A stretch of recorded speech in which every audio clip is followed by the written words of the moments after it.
궁금하다 되게. 아주 좋은 사례로 봤습니다.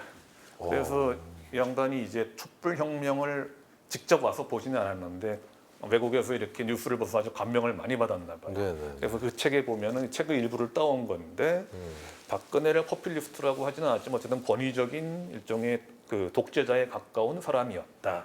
그런데 그들이 말하자면 권력을 자기네들끼리 농단하는 것을 사람들이 그 촛불혁명을 통해 가지고 내쫓았다. 그러니까 K민주주의는 벌써 그때부터 야수차 뭉크와 몇몇 사람들이 벌써 그때부터 이렇게 나발을 좀 불었던 겁니다. 그다음에 K 방역으로 또 한 단계 뛴 거고요. 그래서 이제 한국처럼 우리가 자유민주주의의 힘을 믿고 우리가 나가서 포퓰리스트가 됐든 아니면 그 소위 전문가 엘리트가 됐든지 진정한 민주주의와 진정한 자유주의를 지킬 수 있도록 우리가 힘을 갖자 이렇게 얘기를 합니다. 그리고 밑에서 얘기한 것처럼 다시 한번 자유민주주의가 시민들의 요구에 부응하게 해야만 한다 이렇게 하자는 거죠. 근데 여기서 대해서 제가 또 딴지를 조금 걸고 싶은 것이 그런 야수차 뭉크가 포퓰리즘은 자유민주주의 원칙 그러니까 자유 없는 민주주의입니다. 민주적으로 다 한다고는 하는데 국민의 뜻에 다 따라서 한다고 그러는데 그것이 뭔가 우리가 알고 있는 원칙이라든가 삼권 분립이라든가 언론 자유라든가 표현의 자유라든가 인권이라든가 뭐 그런 거하고 왠지 조금 엇나가는 것 같은 그런 상태. 그런 조항이 어떤 식으로 나오느냐. 첫째는 민주주의 원칙을 내세워서 법치주의를 무시한다. 방금 말씀드렸지만 법이 있는데 법이 뭔데? 국민의 뜻으로 만든 거 아니야? 맞죠? 그럼 우리가 국민인데 법 무시해도 되는 거 아니야? 그런가요? 거의 그런 식으로 나간다는 거죠. 그 다음에 민주주의 원칙을 역시 내세워서 민주적인 제도와 관행을 무시한다. 꼭 법까지는 아니다. 하지만 가령 법을 만들 때는 뭔가 정책을 할 때는 여당과 야당이 서로 합의해가지고 이렇게 뭐 해야 된다면 그런 게 있을 수 있지 않습니까? 그런데 여당이 됐든 야당이 됐든 어쨌든 저쪽은 적폐고 또 저쪽은 무슨 뭐 소위 종북발갱이고 네. 그렇기 때문에 타협이란 건 필요가 없어. 아니 종북발갱이하고 무슨 타협을 하나? 적폐들은 청산을 해야지 왜 청산을 적폐들하고 무슨 협치를 하고 있나? 그런 식의 말이 나온다는 거죠. 그래서 밀어붙여가 됩니다. 쟤네들은 다 패스해버리고 우리가 그렇게 어떻게 해가지고 법을 만들고 뭐 새로운 정책을 수립하고 우리가 나가서 시위하고 뭐 그런 식으로 우리끼리만 하면 정치다.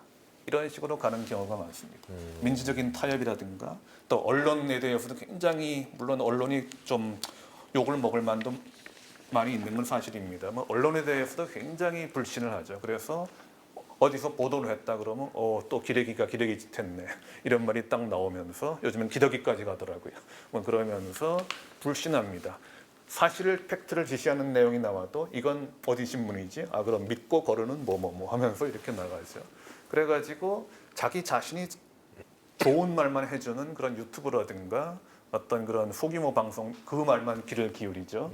트럼프 지지자들도 대체로 그렇다 그래요. 뉴욕타임스든지 워싱턴 포스트든지 그런 데 하는 말은 다 하나도 안 믿고 그냥 이제 트럼프 지지하는 소수 유튜브들이 하는 말만 열심히 그 말이 진리다 그 말이 진리다 하면서 들어보면 도대체 상식이 있는 사람으로서는 납득을 할 수 없는 말인데도 그걸 좋다고 그렇게 합니다. 그렇게 해서 약간의 광신적인 페나틱한 그런 상황까지도 가는데 그것이 어떻게 보면 다 민주주의 원칙을 따르는 것이다. 언론이 뭐냐? 언론이 왜 우리의 정신을 프레이밍하려고 그러느냐? 사법제도가 뭐냐? 걔네들도 다 똑같은 국민이고 나도 국민인데 왜 걔네들이 우리의 운명을 좌지우지하는 권력을 가지느냐? 사법도 어떻게 보면 우리 국민이 직접 참여해가지고 국민의 뜻에 따라서 이놈을 사형시켜. 이 사람은 무죄로 방면해. 이런 거 국민의 뜻대로 해야 된다. 막 그렇게까지 가죠. 어떤 사법절 나왔는데 그것이 그 사람의 지지하는 사람들의 뜻에 안 맞으면은 판사가 판세 짓을 했네. 이런 말까지도 나옵니다. 그다음에 언론의 자유에 미리 해버렸네요. 개인의 인권은 기득권을 보호하려는 수단일 뿐이다. 언론 대표 언론들은 결국은 뭐 그 소수 족벌 사주들 그 사람들의 이익만 따라가는 거 아닌가. 언론의 광고 실어지는 대기업의 이익을 따라가는 거 아닌가. 그런 면도 뭐 있을 수도 있겠죠. 근데 너무 그런 식으로만 몰아가면서 아예 그냥 언론의 자유 자체를 통제해야 된다. 가짜 뉴스를 쏟아놓는 그런 것들을 재갈을 물려야 된다. 그런 식으로 막 가는 거죠. 그리고 정치는 근본적으로 선과 악의 싸움이다. 정치는 선과 악의 싸움일까요? 제 생각에는 권력의 싸움. 권력의 싸움이다. 오른쪽 분은 예술적으로 말씀해 주시죠. 정치란? 서로 약간의 다른 방향을 지지하는 사람들의 이야기라고 할까요? 그렇죠. 그러니까 예술에서는 뭔가 하모니가 중요하지 않습니까? 그러니까 뭔가 조화를 이루는 거죠. 세상에 뭔가 똑같은 이해관계가 다 이렇게 있지도 않다. 그리고 지금 좀 진보를 하고 싶은데 아니야, 오히려 좀 보수를 해야 돼. 이렇게 따로 생각하는 사람도 있을 수 있단 말이죠. 그런데 어느 한쪽, 그러니까 그 사람들이 생각을 다 모아가지고 이렇게 막 떠들다가 그러면 요렇게 해보면 어떨까? 그럴듯하네. 최선은 아닌데 내가 보기에는 진보를 이만큼 해야 된다고 생각하고 나는 보수를 이만큼 해야 된다고 생각하는데 그 중간 정도니까 둘 다 좀 꺼림칙하긴 한데 그래, 현 시점에서는 이게 최선인 것 같다. 그래, 타협하고 이걸로 합시다. 이렇게 나가는 게 서로 다른 입장을 이해하면서 조화해 나가는 것이 정치라고 봐야 되는데 선과 악의 싸움이에요. 이거는 조화의 여지가 없어. 악하고 무슨 선이 타협을 합니까? 야 악마, 네가 힘이 세니까 너는 인간들을 한 30%는 네가 마음대로 지옥으로 가져가라. 우린 70%만 천국으로 데려갈게. 이게 말이 됩니까? 그러니까 선과 악의 싸움은 어느 한쪽이 완전히 이기고 다른 한쪽은 완전히 박살이 나야 끝나는 거죠. 정치를 그렇게 이해합니다. 그래서 이분법을 넘어선 정치적 고려, 논의, 타협, 무슨 대연정, 협치 그런 것은 불순한 것으로 보고 무시한다는 거죠. 그래서 박수받는 편이 그 진영 논리 상황에서 박수받는 편이 항상 막말하는 사람. 저놈들을 때려 부셔야 됩니다. 저놈들은 역적입니다. 저놈들은 뭔가 이제 악의 세력입니다. 그렇게 와 진짜 사이다 발언이다 그러면서 이 사람을 국회로 보냅시다. 아니 대통령을 만듭시다. 뭐 이런 식으로 갑니다. 반면 우리가 한 발짝씩 물러섭시다. 우리 저쪽하고 저쪽의 말도 들어봅시다. 저쪽이 집권한다고 나라가 망하지는 않지 않습니까? 그러면은 저 사람 뭐야? 저기서 돈 먹었나 보다. 저쪽에 공천 신청하고 있나 보다. 배신자다. 이런 소리 나옵니다.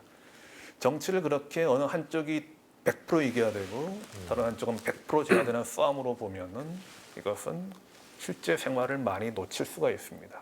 왜 그럴까요? 지금 우리나라의 같은 경우에도 굉장히 많은 이슈들이 있습니다. 교육 개혁을 어떻게 해야 되느냐. 지금 입시 교육 분명히 문제 있잖아요. 어떻게 좀 뜯어고치면 좀 나아질 것인가. 지금 저출산 문제 심각하죠. 이러다간 대한민국이 없어질 것 같아요. 이걸 어떻게 모두가 다 납득하는 입장에서 가져갈 것인가. 여러 가지 이슈들이 많은데 그게 다 묻힙니다. 왜냐하면 누가 아주 쌈박한 저출산 정책을 제안했어. 그런데 다른 쪽 당에서 엄청 까요. 왜? 저쪽 당에서 얘기했으니까. 그리고 또 거기에 대해서 말도 안 되는 비판을 해요. 저출산 정책 그렇게 하면 다 망하잖아. 그냥 죽자는 소리냐. 근데 말도 안 되는 비판인데 이쪽에서 막 칭찬을 해요. 와 그거 진짜 잘 말했다. 논리적으로 완전히 깨부셨다. 그런 식으로 간단 말이죠. 이렇게 되니까 정쟁만 있지 정치가 잘 안 되는 겁니다. 그러다 보니까 또 정치인들은 어떻게 보면은 연예인하고 비슷하게 인기로 먹고 사는 사람 아니겠습니까? 자꾸 인기 떨어지는 말만 하면은 누가 뽑아주겠어요? 그러니까 인기 떨어지는 정치라, 그러니까 인기에 맞는 정치를 하려니까 또 그렇게 뭐 소위 사이다 발언을 하고 막 진영 논리를 부추기고 저놈들은 악이고 우리가 선입니다. 뭐 이런 식으로 나오고 그러면 뽑힌다는 거죠. 그러다 보니까 뭔가 타협이 필요한 그리고 아주 진지하게 생각해야 될 또는 이게 맞는지 저게 맞는지 전문가들 불러놔도 좀 결론이 잘 안 나는 사안은 정치 무대에 잘 안 올라옵니다. 그러질 않고 어떤 정치인이 뭔가 한 것이 비리냐 비리가 아니냐 이 사람이 안중근이냐 아니면은 뭐 이완용이냐 이런 것만 잘 올라오는 거죠. 여태까지 쭉 말씀드린 거는 야수차 뭉크의 원칙을 가지고 제가 어떤 나라의 예를 좀 들어가면서 설명을 드린 건데 그럼 우리나라는 어떻습니까? 야수차 뭉크가 얘기한 자유민주주의의 희망, 포퓰리즘을 대항하는 본보기 그렇게 볼 수 있을까요? 예, 슬프게도 좀 그런 점이 있습니다. 너무 제가 잘못됐다기보다 좀 나쁘게 볼 수 있는 점만 얘기하는 것 같아서 좀 굉장히 불편할 수도 있는데 저는 좀 더 나아지자는 생각에서 그렇죠. 솔직히 아시아권에서 뭐 보면 우리나라만 민주주의 없습니다. 이렇게 민주주의 잘하고 뭔가 이렇게 아무것도 없었던 상황에서 여기까지 올라오고 시민혁명도 몇 번 그 사회혁명 몇 번 하고 그런 나라 별로 없습니다. 일본보다 우리가 민주주의 선진국이란 말 저는 한 80% 이상 맞다고 생각을 합니다. 뭐 중국은 말할 것도 없겠죠. 북한은 좀 더 말할 것도 없겠죠. 그러니까 적어도 우리 주변에서 우리가 제일 잘났어. 그런데 제대로 잘나려면은 좀 더 고쳐나갈 것이 많지 않냐는 거죠. 여태까지의 주장에 대해서 왜 이런 것이 생겼는가? 이 두 분은 뭐 누군지 잘 아시죠? 네. 그리고 포퓰리즘이 극화되면은 상대를 완전히 소멸시켜 버리는, 법으로서 그것을 인정해 버리는, 유대인들은 법적으로 처형해도 마땅하다. 분홍이라든가 부르주아는 법적으로 학살해도 마땅하다. 이런 체제가 돼 버립니다. 그리고 부르주아니 뭐니 그런 게 대해서 뭐 어쩌고 하는 사람 다 반동이기 때문에 뭔가 그런 반동들이 있는 이상은 뭔가 이 나라가 제대로 갈 수 없다. 일당 독재로 가야 된다. 이런 것이 다 합리화돼 버리죠. 이런 독재가 되고, 그런 독재가 되면은 또한 거기에 맞는 교육을 여기 계신 분들도 조금 받으셨는지 모르겠는데 어쨌든 항상 이게 맞고 이거 아니면은 다 인간도 아니고 쓰레기고, 그런 교육을 주입적으로 받게 됩니다. 그러니까 우리나라가 그렇게 조금 미흡한 민주주의라가 된 것이 이 두 사람이 이제 히틀러와 스탈린에 비할 바는 아닙니다만, 이 두 분으로 대표되는 옛날 구정치인들의 어떻게 보면 업보가 아닌가 그렇게 생각이 됩니다. 이분들은 말하자면 정통성이 없는 상황에서 내지는 적은 상황에서 정권을 잡았죠. 그러니까 그 정권을 유지를 해야 됩니다. 기본적으로. 유지하려니까 뭐냐? 나는 선이고 쟤네는 악이다. 이걸 집어넣으면 아주 좋습니다. 아까 말씀드린 것처럼 이승만 난 너무 마음에 안 들어. 나 박정희 제 꼴도 보기 싫어. 그렇다 하더라도 그래도 빨갱이보단 낫지 않아. 그런 결론이 나오거든요. 그러니까 저 야당들을 맨날 뭐 하는 거 보면은 뭐 조작 같은 거 해서 다 빨갱이 같고, 김대중도 뭔가 이렇게 북한 앞잡이 같고 안 되겠어. 쟤네들을 뽑느니 할 수 없이 또 박정희를 뽑아줘야지. 할 수 없이 또 이승만을 밀어줘야지. 이런 식으로 간다는 거지. 그런 식의 정치를 계속 해왔기 때문에 어떻게 보면 그것이 우리나라의 정치 문화가 돼버렸다. 민주화가 된 지 한참 됐습니다만은 또 그렇게 하다 보니까 맞는 쪽도 거기에다 배웠어요. 그래가지고 요즘 그런 386이나 586이나 그런 사람들의 무슨 도덕적 해이라든가 그런 얘기가 좀 자서전 같은 게 나오고 있습니다만 아주 틀린 말은 아닙니다. 그러니까 적들이 하도 사악한 저 이승만 독재, 저 박정희 독재, 저 사악한 것들과 싸우려면 우리도 독해져야 된다. 그래서 우리도 뭐 이렇게 화합하고 뭐 민주적으로 하는 게 아니라 무조건 뭐 전대무장 동지의 말을 따라서 우리도 그건 일사불란하게 전진해야 된다. 이런 식의 습관이 좀 들어버린 게 있거든요. 아직도 조금 남아있는지도 몰라요. 잘은 모르겠지만. 그래서 적이 이렇게 하다 보면 서로 닮아간다는, 미국과 소련이 서로 좀 닮아가고 북한과 남한이 서로 좀 닮아갔던 것처럼 닮아간다는 그런 면이 욕하면서 배운다 그러죠.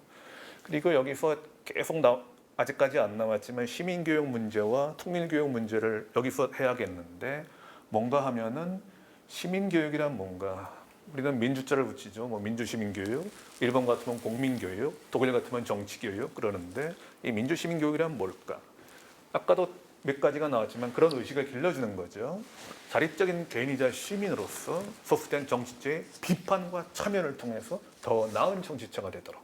그 나은 정치체가 되는 것은 내가 멸사봉공해서 이 한 몸 바쳐서 그러는 것이 아니라, 그렇게 더 나은 정치체가 되면은 내 자신과 그리고 다른 사람들이 더 나은 삶이 보장되기 때문에 그렇게 노력할 수 있는 역량을 기르는 교육입니다. 그러려면 정치가 어떻게 돌아가는지 일단 좀 알아야 됩니다. 국회가 뭐 하는 데고 대통령이 뭐 하는 사람인지 모르면 안 되겠죠. 그러니까 좀 알아야 됩니다. 지식적인 거를. 하지만 뭐가 가치 있는지를 또 모르면 안 됩니다. 어떤 것이 민주적 가치인가 그걸 모르면 안 되기 때문에 이 상황에서 이게 과연 민주주의라고 할 수 있습니까? 이건 아닙니다. 이건 자유주의를 어긋나는 거고 이건 민주주의가 아니라고 생각해요. 체제를 비판할 수 있는, 그냥 무조건 받아들이는 것이 아니라 비판할 수 있는 교육도 함께 받아야 됩니다.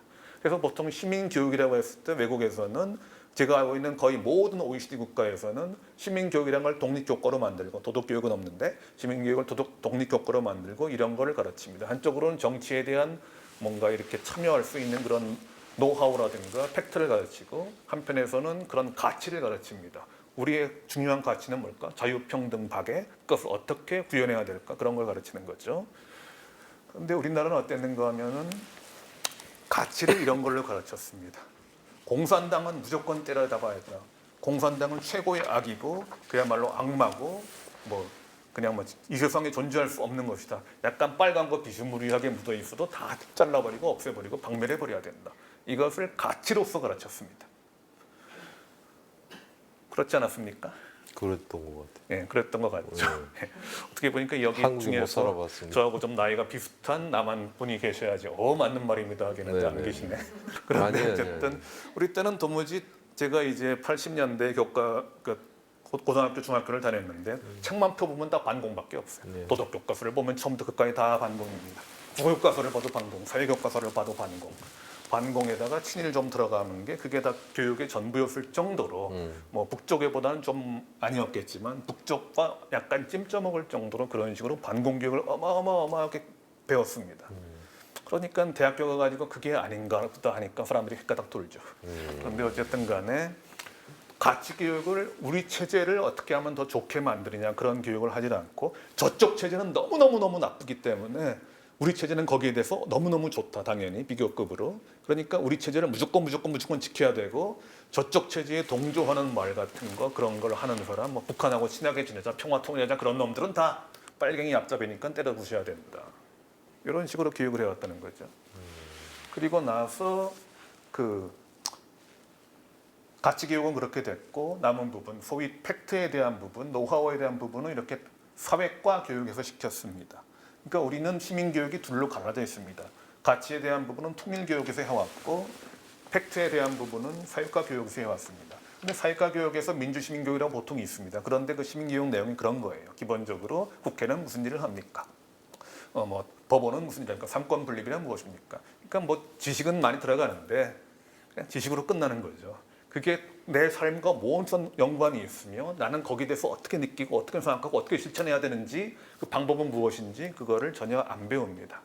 우리는 자유민주주의가 뭔지도 몰라요. 어쨌든 자유민주주의고 북한보다 그러니까 한 2000배, 2000배, 3000배는 낫고 그러니까 우리는 자유민주주의를 수호해야 된다. 그렇게만 우리가 배우고 있다는 거죠. 외국은 어떠냐? 이게 뭐 트럼프 물러가라고 학생들이 시위를 벌이는데 뭐 우리도 그렇지 않느냐? 가끔 보면 이 촛불 집회 애들도 나오던데 그러는데 뭐 글쎄요 얼마나 자발적으로 나오는지는 잘 모르겠습니다만 어쨌든 쟤네도 얼마나 자발적으로 나오는지가 직접 인터뷰 안 해봐서 모르겠지만 나왔대요. 여기까지는 그래서 비슷한 모습이다 보겠는데 가령 학생들이 학교에서 수업을 합니다. 시민교육 수업을 합니다. 그러면 이런 얘기가 나와요. 미국을 공산주의 국가로 만들면 어떨까?